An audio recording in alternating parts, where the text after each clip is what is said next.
जय श्रीकृष्ण। आपण शुणुंट गीतार अमृत।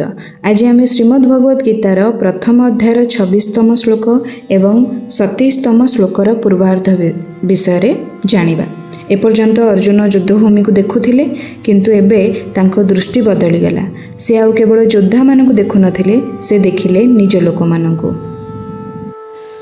तत्रा पश्यत् स्थितान् पार्थ पितॄनथ पितामहान् आचार्यान्मा तुलान् भातॄन् पुत्रान् पौत्रान् सखींस्तथा ससुरान् सुहृदश्चैव सेनयोरु भयोरपि। तापरे पृथा पुत्र अर्जुन सेही उभय सेना मध्यरे विद्यमान पितृ पितामह आचार्य मामू भाई पुओ नाती मित्र ससुर और सुहृद मानकु ही देखिबाकु पाइले। एही 1.5टी श्लोकर स्पष्टीकरण करंतु। भगवान को आज्ञा पाई अर्जुन दुई सेना मध्यरे स्थित निजर समस्त स्वजन को देखिले।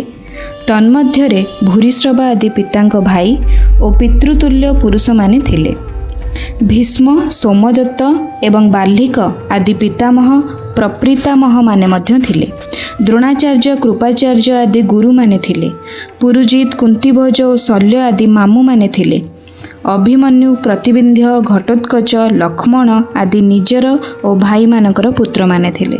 लक्ष्मण प्रभुतिंकर पुत्र माने थिले। संबंधरे से माने थिले अर्जुनकर नाती। सेमानंक सहित बहु क्रीड़ा बंधु मित्र सखा भी थिले।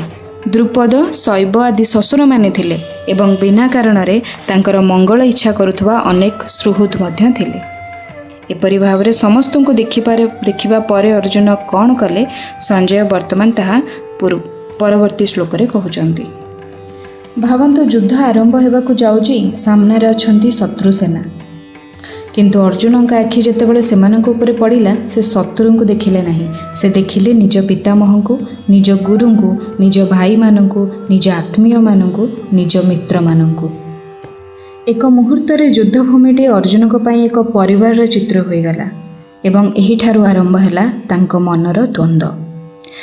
एही श्लोक आमको एक बहुत सूक्ष्म कथा सिखाए। आमे जहाँ देखुछु से सबुबेले संपूर्ण सत्य नुहे।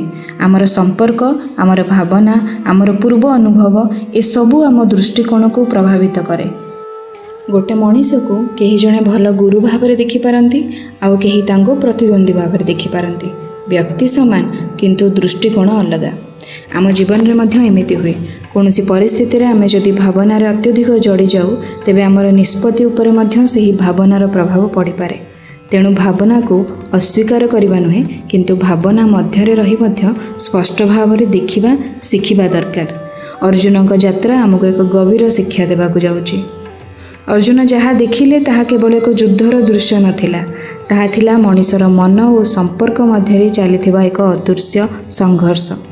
आगामी श्लोक रे आमे देखिबा एही दृश्य अर्जुन का मन रे किपरि परिवर्तन आनिला।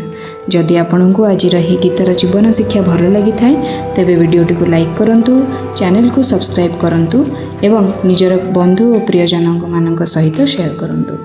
पुणी देखा श्रीमद् भगवत गीतार आउ एक अमूल्य शिक्षा सहित। से पर्यंत जय श्रीकृष्ण। राधे राधे।